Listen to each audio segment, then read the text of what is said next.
apparently, the thinking Muslim audience of dubious people who I shouldn't associate with. So this is very compelling, and there's a lot of other witnesses coming forward on this. The American government has just lied about that for the last many years. The only reason that didn't happen was I met a guy in Ghazni called Muhamidi. Since we last spoke, you've been to Afghanistan and you've pieced together some of the missing parts in this case. It's a real challenge to get justice in America. What is it about Aafia that subjects her in particular to such awful treatment? How do the Taliban treat you? If you believe that, you believe in Santa Claus.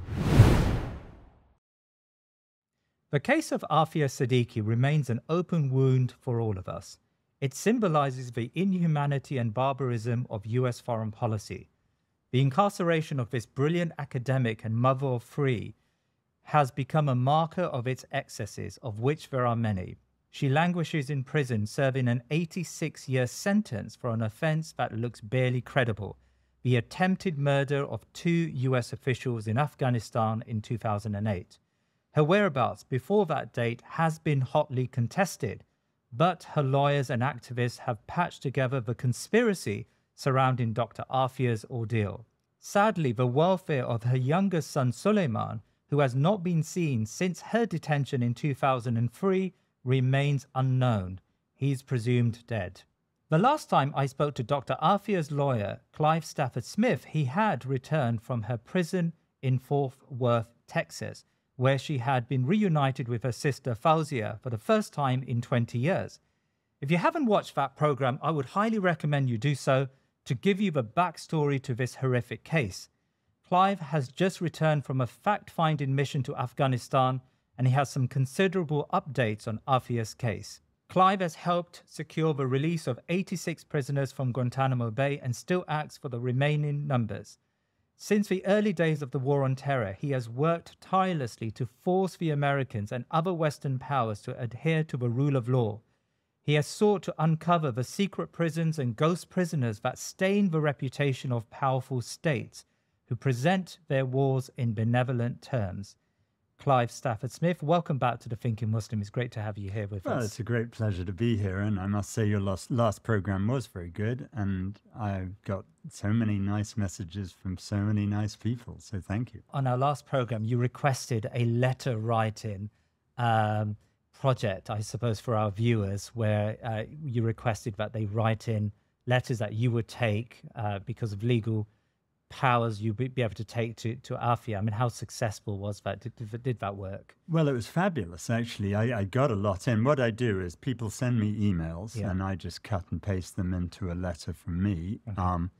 And I sent her one letter, which was about 60 pages, so probably 200 people's letters. Fantastic. And I got that into her, and she really was thrilled because people say such awful things to her. And there she was with this massive letter from me, and she just got to read them back. Right. And I have another 72 pages now. But please don't let that slow you down. I'll give you my better and newer email this time, if you don't mind broadcasting it. Yeah. And the more people send me, the better. I'll put that email in the show notes, and we'll make sure we'll send a request out to our viewers to send that. How about the last time we spoke also, you were raising funds for the legal cover for her case. I mean, how's that going? Have we? Well, again, actually, people were very generous to support the costs of the case. Yeah. It has had a certain repercussion on my non-profit that I've now been blacklisted. Apparently, the thinking Muslim audience of dubious people who I shouldn't associate with. I'm proud to associate with you. And I'm going to litigate my blacklisting in due course. It's just a pain in the neck, It's just one of these stupid things. They've been doing it for years. Yeah. And it's no joy, but we'll get around it. Fantastic. Now, Clive, many of my viewers may not have watched the original show where you went into great detail about Aafia's case from the very beginning when she was abducted in 2003 to today, where she languishes in an American prison. Do you mind just giving us a quick summary of Aafia's case for our new viewers? Sure. Let me just hit the highlights or lowlights. Yeah.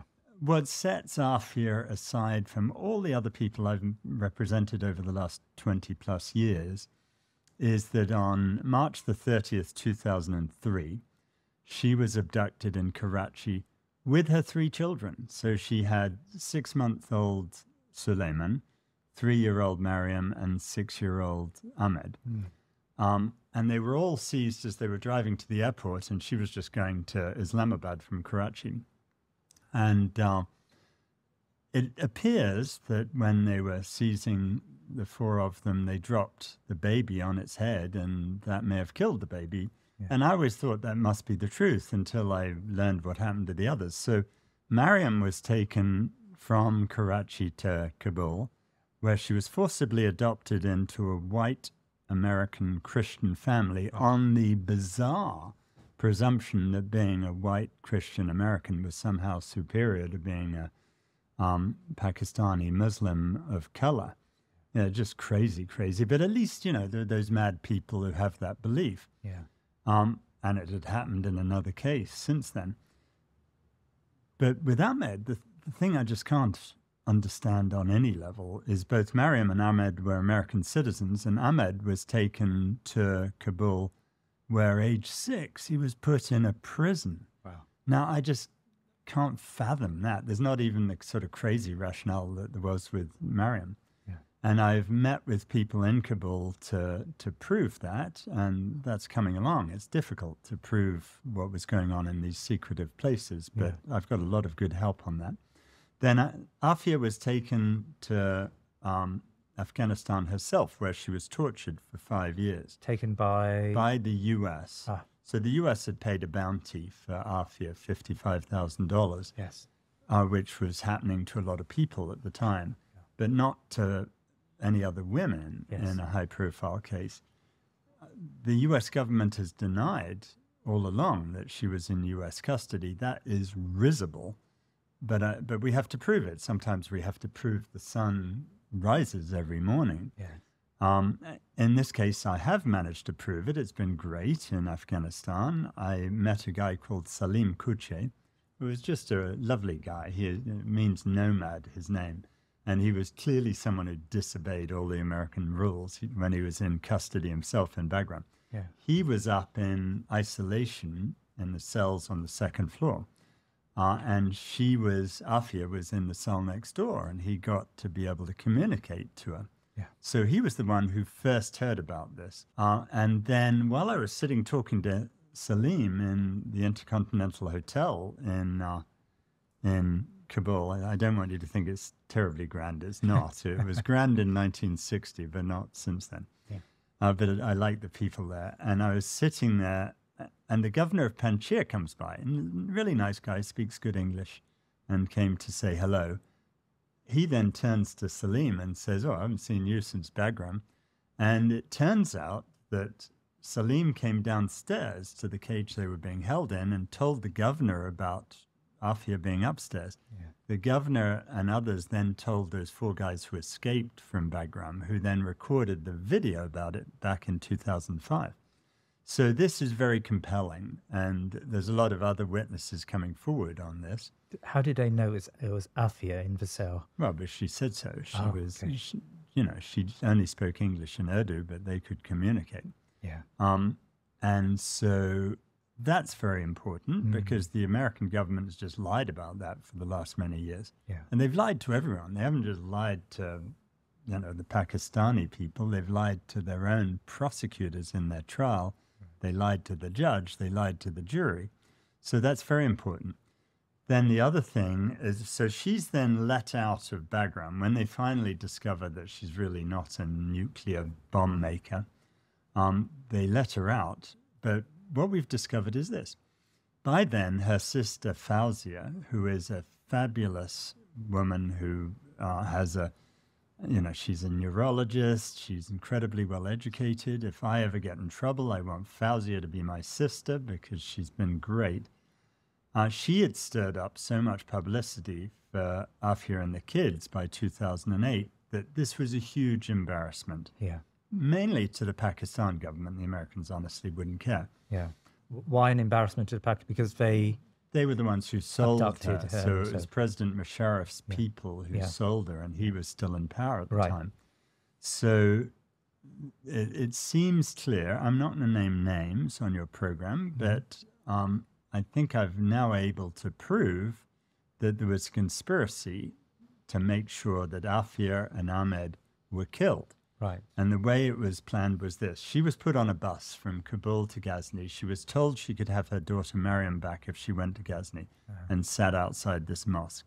She was given this boy who, she'd been tortured for 5 years. She wasn't sure if it was Ahmed or not. It was Ahmed, but Ahmed had been threatened for 5 years that if he ever said he was Ahmed Siddiqui, they would kill him. So even he wouldn't tell his mum that it was him.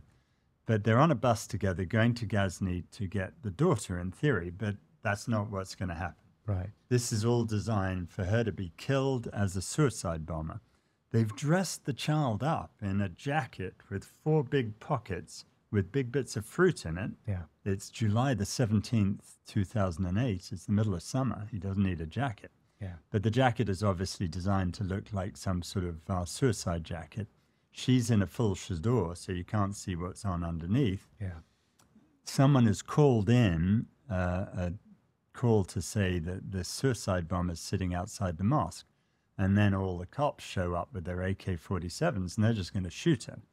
The only reason that didn't happen was I met a guy in Ghazni called Mohammed Ajmal Muhamidi, just delightful guy. He was a tailor right across the street from the mosque. Yes. And he'd seen this woman sitting there. She was there for 7 hours or so. Right. And he'd seen her there. People had gone up and tried to talk to her, but she only spoke Urdu and they all spoke, Farsi or whatever. Yeah. And so he went out in the end and he spoke Urdu because he had been a tailor doing his trade around Pakistan. And he talks to her and says, it's getting dark. It's a war zone. You really shouldn't be out here. You could go stay with my mother or whatever. Yeah. That's when the police show up. And when they're going to shoot her, this man stands between her and the guns and says, you've got it all wrong. And no, I have so much respect for that guy. He saved Aafia's life. So they don't shoot her. They take her into custody. They then take her to the police headquarters. Now, this is where it all gets very interesting. They say, the Americans say, that she was being held at the Afghan National Police headquarters. Yeah. When they came and they came into the room where she was behind a curtain, and one of the soldiers put his M4 rifle on the ground. If you believe that, you believe in Santa Claus. But at any rate, she supposedly snatches up the M4 rifle and starts shooting at them as if she'd know where the safety catch was. Do you know where the safety catch is on I'm an afraid M4? not. I'm afraid You're, not. no, you're not a great terrorist there. No. So neither do I, by the way. I do now because I went and checked one out. Yes. But they say she was trying to shoot 2 Americans. It's total nonsense. There's no gunshot residue on her. Her fingerprints are not on the gun. There's no gunshot residue on the curtain. They say there are 2 bullet holes in the wall, but we checked that out, and actually there's a video of the wall earlier in the day, and the 2 holes are up there. There's no bullets in the wall. There's no shell casings. There's no nothing. So that's a lie. Yeah. What really happened was that she was in that room behind the curtain, hears American voices, and thinks, oh my goodness, they're going to take me back to Bagram. She peeks around the curtain. One of them sees her and says she's on the loose and shoots her. There had just been another incident where a soldier had been accused of killing someone without justification and had been put on a criminal trial. Yeah. So they're all very paranoid about that. So they make up this story. But she was meant to be dead, and they were going to plant this evidence on her. And I always thought that was probably true, but I didn't have any proof. I do now. Yeah. Because they say that she had on her a bag with some proof about nuclear weapons, some proof about biological weapons. Well, I met the police officer who wrote an inventory of what was in her bag when she was arrested. Yeah. And his inventory says women's clothing, no mention of, all this other stuff. But we now have, and also the Americans said in her trial that the governor of Ghazni brought all the material of nuclear weapons and so forth and showed it to the Americans and gave it to them, which I always thought was pretty weird because you don't do that in a criminal case. Yeah. I met the governor of Ghazni. He gave me a sworn statement saying this is nonsense. The guy who says it, I don't even know who he is. I didn't have any of the evidence. But now we've also got evidence of another person who was on the bus with Aafia with a bag which clearly contained all of that material. And what was going to happen was they were going to shoot Aafia and her son. They were then going to plant this material on her, and then the story in the Pakistan media would have been evil Al-Qaeda woman going to blow herself up with her son. Yeah. What an evil person, she was killed. That was what was meant to happen. But when you say they, are we talking about the Americans? We're talking about Pakistanis, the Afghan government at the time? Who we're talking The Afghan government had nothing to do with it. No, I'm not going to name who it is because they know who they are. Right. I know who they are. Yeah. But part of this is about convincing the people behind this that if they'll just go along with us getting justice for Aafia, no one needs to know about it, Okay. who they are. But on the other hand, if they don't, I'm going to have to disclose it. Yes. And I should say, I just want to make this very clear, that there are people in Pakistan to this day who are threatening the family of Aafia, including her sister, her children. It's not going to do you any good. I'm representing Aafia, right? It's not, what I do is not their fault. Those people, again, I'm not naming them, abducted Aafia's sister not long ago and put a hood over her head to try to convince her that she should stop trying to get justice for her sister. Recently, this has happened recently. This was recently. Really? I'm not here again to speak for Fauzia. I have great respect for that woman. But I've told her, and I want to tell everyone else, that I'm Aafia's lawyer. I'm not Fauzia's lawyer. Yeah. So what I do is not Fauzia's fault. Yeah. If they want to abduct someone, they can abduct me. I don't really care. I'm old enough that I've had a good life. But they shouldn't be doing that to the family. That's just very wrong. Yeah. So let me get the picture. So since we last spoke, you've been to Afghanistan and you've pieced together some of the missing parts in this case. So what the big discovery you've made is there's a couple of discoveries, but it seems to me that you're convinced that there was a conspiracy to kill Aafia in 2008 outside that mosque, and they would plant evidence on her in order to implicate her in some sort of suicide mission, and then the narrative would be sown that Aafia was part of this greater terrorist conspiracy. How convinced are you of the plausibility of people like Muhamidi and others that you've met? Well, Muhamidi is absolutely telling the truth, and I should say I've got a lot of statements from a lot of people. Really? I've been there twice now, and I'm going to go back again in late April. Yeah. And it's not just the people I'm mentioning to you. I've got statements from a number of other people. There are 6 people who witnessed what happened. 6 people I got statements from. There are probably more. What happened outside the mosque. There's 200 people who were in the police headquarters who witnessed all of that. Wow. And then there were many, many people in Bagram and the other places. So we'll have a lot of evidence. We've already got a lot. Yeah. But there are problems in the American system. If you don't get justice early on in the U.S. system, it's quite hard to get it. I'm going to America in 2 days to bring back the wife of one of my clients who was sentenced to death 38 years ago. Yeah. I've proven exactly who did it. I've got a judge at one point issued an order saying that he was innocent, but that's not enough to set him free in the American system. Yeah. And his wife, who's 84, I'm going to go pick her up and bring her back to come and live with me and my wife in Dorset because she's just been through enough. So it's a real challenge to get justice in America. Yes. But we will. But we've also got to look at the broader picture, which is how to get better treatment for Aafia in the meantime. So we'll come to Aafia's current situation, where she is now in Fort Worth in Texas. But just so that I understand what you're piecing together here, Well, actually, why are you peace investigator? What's the ultimate end? Are you trying to seek redress in the courts for Aafia based on the statements that you're compiling?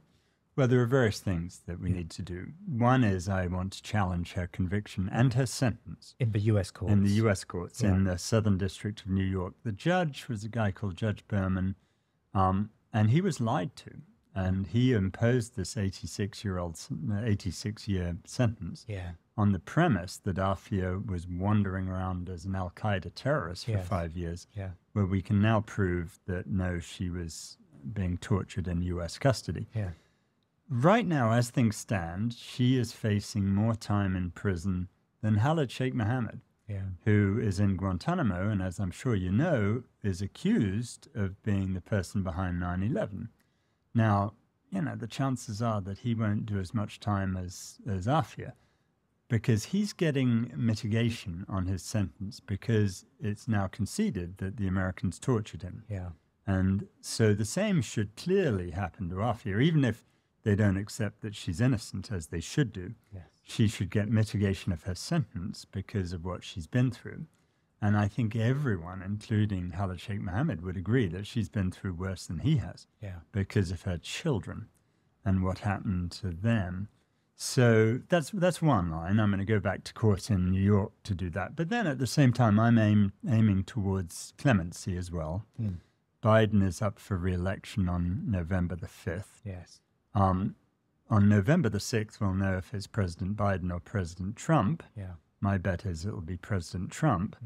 That means that Biden has 10 weeks between then and Trump taking office in January the 21st. And in those 10 weeks, he can do justice. And we need to get through to him through people I know, but also through high-powered Pakistani Americans, in order to get the message across that they should settle this. And I think I mentioned to you before, and it's still my goal to engineer a prisoner swap between her and Shakil Afridi, who was the guy who helped the Americans kill bin Laden. The Americans want him, the Pakistani, or at least 98% of the Pakistanis want Aafia. So if we can engineer that swap in November, that'll be good. And have you made any progress in engineering that swap between the two? Well, I've met with some congressmen and senators' staffers to try to set that in motion. And we've got this really great judge in Islamabad who's been ordering the Pakistan Ministry of Foreign Affairs to basically do their job and help me. And so they are now working with me to try and get political influence in America to engineer that swap. I hope we can do it. It's a lot of work, but there we go. Earlier on, you mentioned that she's been treated far more harshly than most Guantanamo detainees like Khalid Sheikh Mohammed. Why? Like, what is it about Aafia that subjects her in particular to such awful treatment in the hands of the Americans? I mean, look, there was a time when Guantanamo would rank as one of the worst prisons in the world. I brought the very first case against Guantanamo in 2002. And over the last 22 years, we forced the United States to treat people much better in Guantanamo. And while it's not a Caribbean holiday camp, I mean, it is my holiday camp. I've been there 42 times. But I love going there because I like to meet the people. But it's a much better place in many ways than the prison that she's in. Really? Because FMC Carswell, there's just no oversight of it. There have been 13 guards convicted of raping prisoners in Carswell in the last few years. And Aafia has been on the receiving end of both rapes and sexual assaults. And I've brought a complaint to the Bureau of Prisons, which they're investigating, about what's happened to Aafia. But that's on top. And it happens all the time. It happens routinely. And that's on top of being in prison. She's being abused in prison all the time. So we've got to stop that. And that's quite a challenge. So why has this been allowed to continue for so long? You know, she's been in prison since 2008. And you said it, you suggested last time, and you've confirmed it here again, that she's been treated awfully in prison. Like, what's What's allowed that to continue for so long? A big part of it is there's no spotlight. Right. You know, it is the spotlight of attention that gets people to behave in So these that places. does work, the Well, attention. I mean, it works somewhat. I Yeah. mean, they're still horrible places. Yeah. But the reason all of this sexual abuse goes on is no one's challenging it. And they annoyed me one time. I've been to see her 8 times now. Yes. And one time they made me wait for an hour, and I was annoyed because I had better things to do than sit there. And so I looked through their visitation log, and they'd only had 4 legal visits for almost 1,000 prisoners, 976 prisoners, Yeah. 4 legal visits since I'd last been there. Wow. At that rate, each prisoner is going to have 1 legal visit every 80 years. And this is why people get away with doing such bad stuff. As you give people power, they tend to abuse it. And it's really important to have, you know, people like me there to say, no, you can't do that. Yeah. And so it's a real challenge. They have no imam in the whole prison. There's no one to be there as her spiritual guidance or whatever. Yeah. They don't have any doctors who can see her because, you know, she's a conservative Muslim woman. She's not going to just, you know, undergo strip searches all the time. So she's getting no medical care. She's getting no religious solace. So we've got to force those issues, but it's shocking to me that they haven't been forced long ago.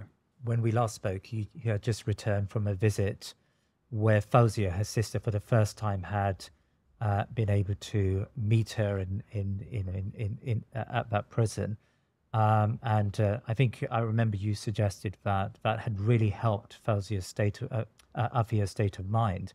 I mean, what is a general state of mind since then? Well, Fawzia was there. It was rather sweet. I was there for the whole of the meetings just to make sure it happened. Yes. And but I butted out and just let these 2 sisters talk, and they ended up singing nursery rhymes that they used to sing on the school playground. And that was great. It was at some level very traumatic for both of them. I mean, for Fawzia, because she was seeing her wonderful, intelligent younger sister treated that way. For Aafia, because she was seeing her sister for the first time in 20 years. And Aafia is sort of frozen in time. Right. When she thinks of her children, she thinks of them at age 6 months, 3 years, and 6 years. And it's very difficult for her to think otherwise because she's had all of this trauma. Yeah. So I got Fawzia to go another time. We went again in December. Huh. And this was a bit of a disaster. I mean, the first time I flew to Dubai and flew with her into America, and so everything went smoothly. I thought we'd sort of potty trained the US government a bit, so she was safe to go by herself. No, she was stopped at the airport and forced to sit there for 4 hours while they determined whether she was a terrorist or not. Yeah. Then when we got to the prison, the first day I took her in and I was just going to leave her there to meet with her sister. And you just don't know whether to laugh or cry. They couldn't find the key to the visitation room in the prison. You know, can you imagine being in a prison, they can't find the key? Yeah. So her whole visit was cancelled, having come, 13,000 kilometers. I managed to get her in a couple of other times for meetings at a cost of, I couldn't see Aafia for those times. But it's just a mess. And Fawzia was very upset by the whole thing, and so we've been litigating to force the US to treat her better next time. So I hope to take her back, sometime over the summer, because I think it's very good for everyone. Great. And you've been to Afghanistan now on a couple of occasions on your fact-finding mission. You're trying to find out about the detail of Aafia's arrest and the horrific things that happened there at Bagram and elsewhere. I suppose my question about your visit to Afghanistan is it's obviously a changed place since the Americans left. Did you have any worries, or do you have any worries about your security when you arrive? And how do the Taliban treat you, for example? Look, I've lived in America. I don't have any concerns about Afghanistan. Really? I mean, look, I went to Afghanistan on another Afghan prisoner from Guantanamo's case back in 2017. Yeah. And it was horrible. You couldn't do anything. This was during the American When the occupation. Americans were there. Yeah. Now it's fine. I Really? mean, and it was interesting. We should do a whole program on Afghanistan at some point Yeah. because it was very, very eye-opening. The government were great. Half of them have been in Guantanamo, so they really understand what this is about, which is more than you can say for the British government or the Americans. The security is absolutely fine. They were really nice to me, and they insisted I should have security along with me, but it's totally unnecessary. In fact, I told the security guy, I said, look, I'm going to Texas next week. I need you to come there, not here. There's a real disconnect between Afghanistan and the West. And one thing actually I wanted to try to help them on is get American lawyers to represent them. Because, for example, there's $8 billion of Afghan money frozen by the Americans for the American victims of the Afghan war. Well, I think there's a lot more Afghan victims of the Afghan war. But the current Afghan government, I think, doesn't understand how to deal with the West in that way. Yeah. And I had interesting conversations about what the perception is in the West. And yeah, you look at Britain or you look at America, there's only one perception, which is the Taliban are a bunch of maniacs and they treat women badly and so forth.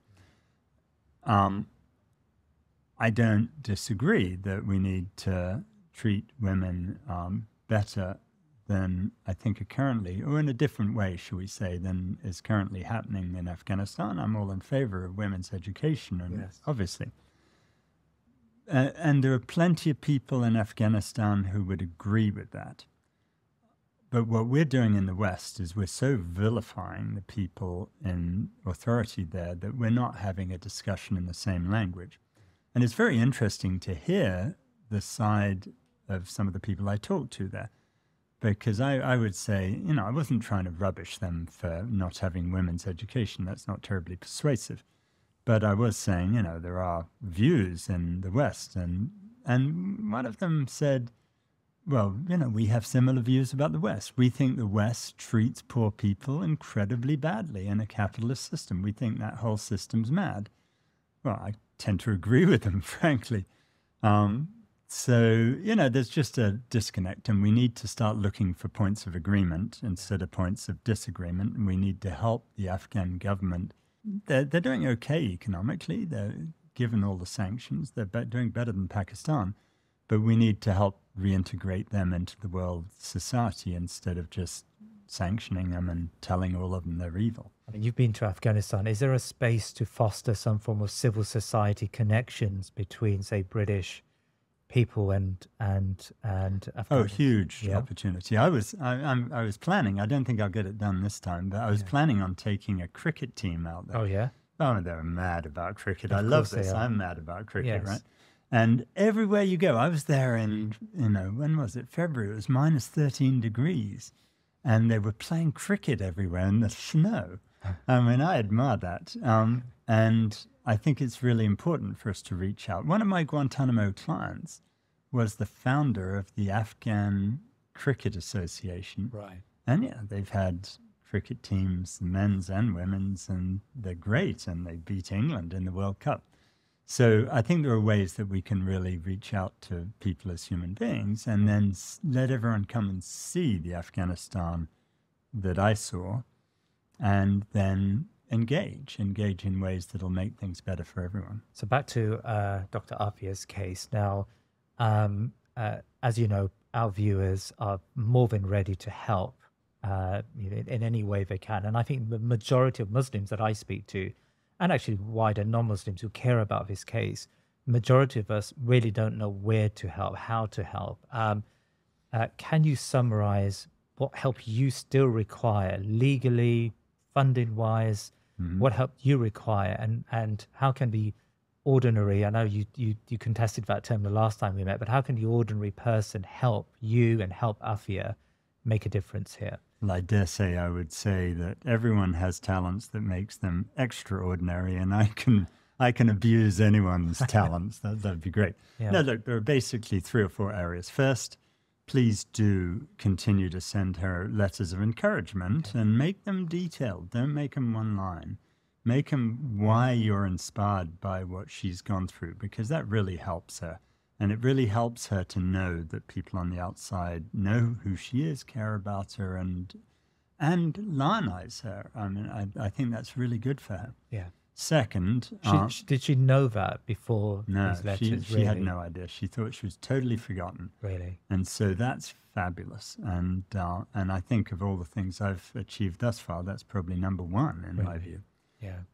The second issue is that we do need help. We need particular help in reaching the echelons of power in America and in Pakistan to convince them to go ahead with a swap come November or something like that, or at least to show compassion.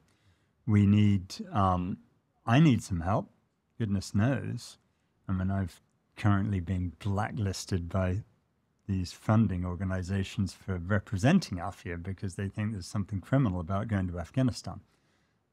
That's annoying. And, you know, I'm going to America and I'm going to hire an investigator, for example, who has experience in areas that I can't reach. You know, he was actually a soldier in Afghanistan, in Bagram at the time of all of this. He knows all of those people.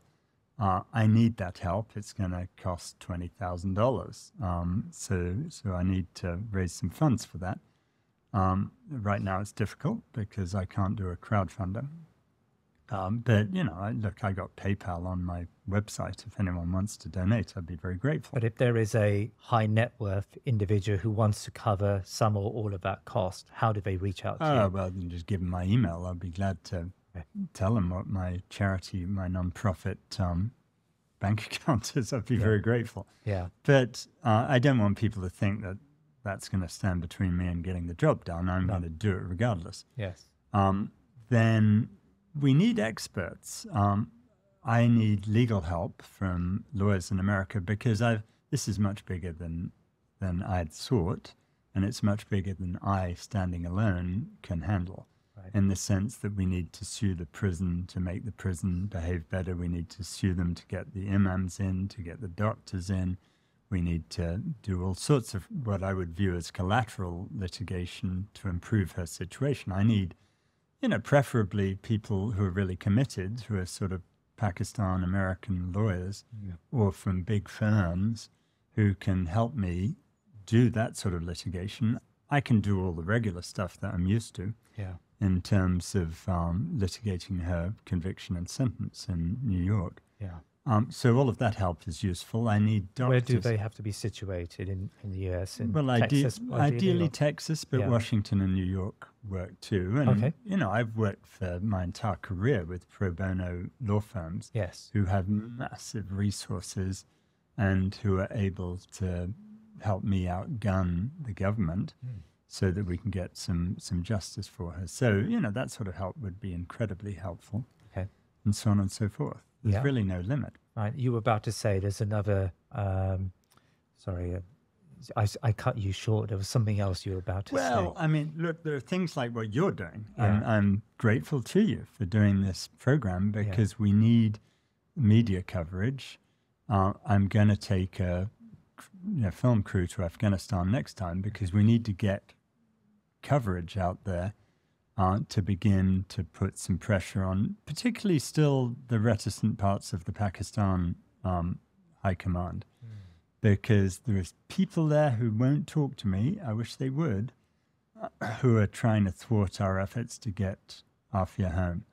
And I've got this message for them. It's the same message I've always given to governments for my Guantanamo clients. I want to work with you to make this work out well, and we'll give credit to the people who help get her out, and everything will be good. If that doesn't happen, I've only got one option, which is to expose the torture that she went through and who was behind it. I don't want to do that. It doesn't achieve anything for anyone. But I need the people who are paranoid about that to cooperate, because otherwise we can't get her home. I suppose one reason why they continue to incarcerate us is she would be a problem for them if she was outside talking. I mean, how do you square that? So that's easy. I mean, she's not going to be. She is so traumatized. Yeah, look at her son and daughter who are home and have been for years. Yeah.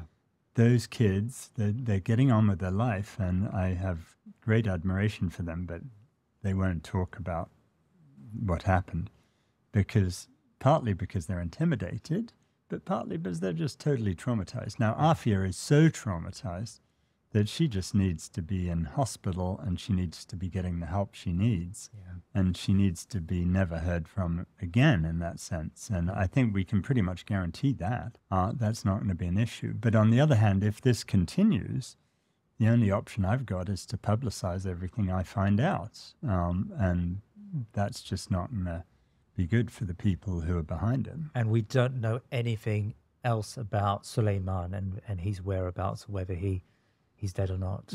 We don't know. And it's interesting to ask people about this. I mean, you've got kids, Lance, so if one of them, if you weren't sure if your son was alive or dead, which would be worse? Yeah. To know that your child's dead or to just not be sure? Yeah.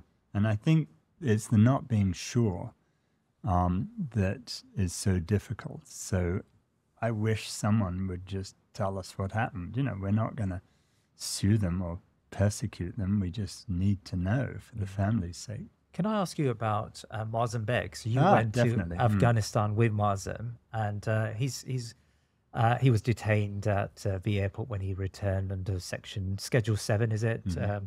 But also more broadly, there's been, you've noticed in the last week, Michael Gove has announced there's extremism label and definition or redefinition that's come out of his government. And Moazzam and Cage, his organization, are implicated in, they're probably Exhibit A from Michael Gove's perspective. They encapsulate this Islamist extremism that the government is trying to fight. I mean, what's your comment on all of that? Well, first, Michael Gove's definition of extremism, one of the red flag indicators is that you exhibit socialist thoughts. Well, I'm absolutely guilty of that. And if they want to lock me up, put me in handcuffs right now. Yes. It's just madness, right? I was reading The Guardian on Thursday, and there I'm quoted, and I didn't realize I'd talked to him. I hadn't talked to him. But I'm quoted as saying that I think Cage and Moazzam Begg play a vital role in the human rights work.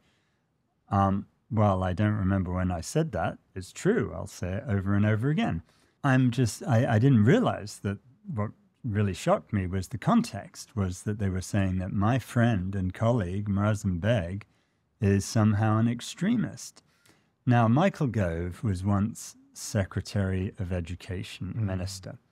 And so he should know that the word prejudice comes from the Latin prejudice, and it means prejudgment when you don't know any facts. He's accusing Moazzam Begg of being prejudiced in some extremist way, which is total nonsense. But Michael Gove is prejudiced. He's never bothered to meet Moazzam Begg. He didn't bother to talk to him before he tarred him in the media. And he did it in a coward's way. He did it under parliamentary privilege where he can say it without being sued. So I got two challenges for Mr. Gove. The first, and by far the best one, would be if he agrees to meet with me and Moazzam in person so he can meet Moazzam. Because when I did that with the former Chief Justice, now sadly dead, Tom Bingham, Lord Bingham met Moazzam and heard what a reasonable person he is and how he's about reconciliation and forgiveness, notwithstanding all the awful things he went through in Guantanamo. Lord Bingham said to Moazzam, "I didn't realize there were people like you in Guantanamo Bay." And, he had a lot of respect for Moazzam, which was great, and it's as it should be, and I have a lot of respect for Moazzam. So if Gove wants to meet with Moazzam, I'm happy to facilitate it. He can then change his view.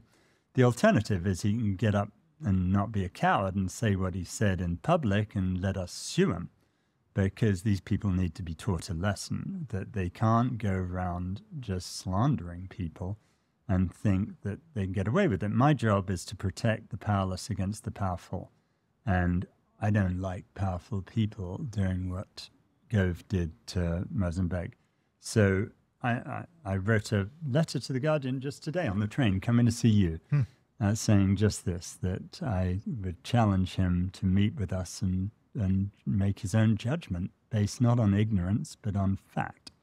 And if he does that, he'll realize that Moazzam is the person I know who is a profoundly decent human being.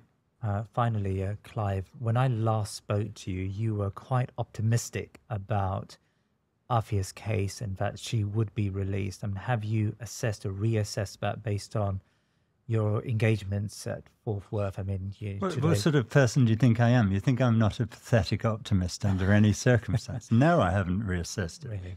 We're going to get justice for Aafia. The only question is how long it's going to take. I do see it as a big battle. Yeah. And I don't think that we can approach this as if it's a system that works. It's not a system that works. We have to approach it in terms of the leverage we can bring to bear on her behalf in order to get her some form of justice. Okay, thank you. And so your immediate asks are, we need to raise $20,000 for Aafia's case, and you need we a need team. to raise quite a lot more than that, actually. Yeah. There's lots of other costs, but that's just the investigation in America. And we need a team of lawyers in America to help you with her case. I'm and sure, most important and easiest is for your listeners and viewers to send me letters at the address I'll give you. It's the one that works best is Clive Stafford Smith 2020 @gmail.com. Great. That's my personal one, and that'll always work, hopefully. Clive, I'm grateful for your time today. Thank you very much. My pleasure. Please remember to subscribe to our social media and YouTube channels, and head over to our website thinkinmuslim.com to sign up to my weekly newsletter. Jazakallah khair.